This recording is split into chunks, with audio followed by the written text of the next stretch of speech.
En Géorgie, il y a des chiens absolument partout dans les rues. Mais quand je dis partout, c'est partout. En fait, c'est des chiens qui vivent librement dans les villes, dans les parcs, etc. Ils sont un peu à tout le monde et à personne en même temps. Apparemment, ils sont présents dans tout le pays. Nous, on a fait que Tbilissi, donc la capitale, et Batumi, ici, au bord de la mer. Et c'est vrai que pour le coup, il y en a partout. Ce qui est super marrant, c'est qu'ils vivent par quartier. À chaque fois qu'on va dans un quartier, on retrouve les mêmes chiens, souvent par 2 ou par 3. C'est vrai qu'ils vivent en petits groupes. Ce qui est top, c'est que tous les chiens sont pucés, ils sont récupérés, vaccinés contre la rage, souvent stérilisés pour éviter la surpopulation et donc pucés pour pouvoir les retrouver et nous permettre de savoir que ces chiens ne sont pas du tout dangereux. Ce qui est super marrant, c'est qu'on voit qu'ils ont l'habitude de vivre en ville, ils traversent au passage piéton, ils sont hyper respectueux, souvent même ils s'arrêtent au feu rouge, ils n'aboient jamais. La seule fois où je les vois aboyer, c'est pour faire la police quand les petites voiturettes sont sur la piste cyclable et inversement quand les vélos sont sur les routes piétonnes, là ils aboient parce qu'ils ne sont pas d'accord du tout.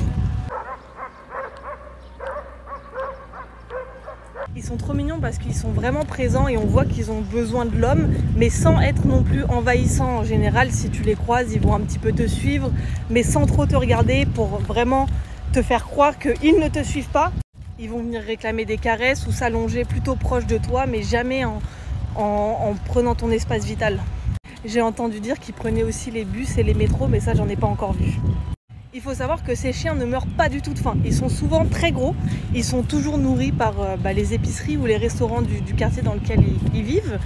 Les habitants posent des bols de croquettes ou leur donnent de la nourriture. C'est aussi fait parfois par des organismes. Ils savent en général où aller, à quelle heure pour avoir leur nourriture. Et ce qui est marrant, c'est qu'en hiver, ils leur mettent des petits abris à disposition si jamais les chiens veulent s'abriter. Et je trouve ça trop chouette que la population s'en occupe à ce point. D'ailleurs, sur les plages, il y a des petites infrastructures pour nettoyer les chiens. Donc je trouve ça trop mignon. D'ailleurs, quand on se balade avec de la nourriture dans les mains, jamais un chien ne va venir réclamer ou nous aboyer dessus ou nous suivre parce qu'on a de la nourriture. En fait, c'est top parce qu'ils sont vraiment inclus dans la vie quotidienne des Géorgiens. Ils font partie du décor, ils font partie de la ville et pour rien au monde, je pense, ils voudraient les enlever. Et pour information, apparemment, c'est un mélange entre les bergers caucasiens et les huskies sibériens. On voit beaucoup leur côté husky, pour le coup, il y en a, on dirait vraiment des 100% husky. Mais c'est des mélanges, avec plein d'autres chiens évidemment au fil des années. Et ce mélange fait qu'ils sont parfaitement adaptés à leur environnement et au fait de vivre dehors.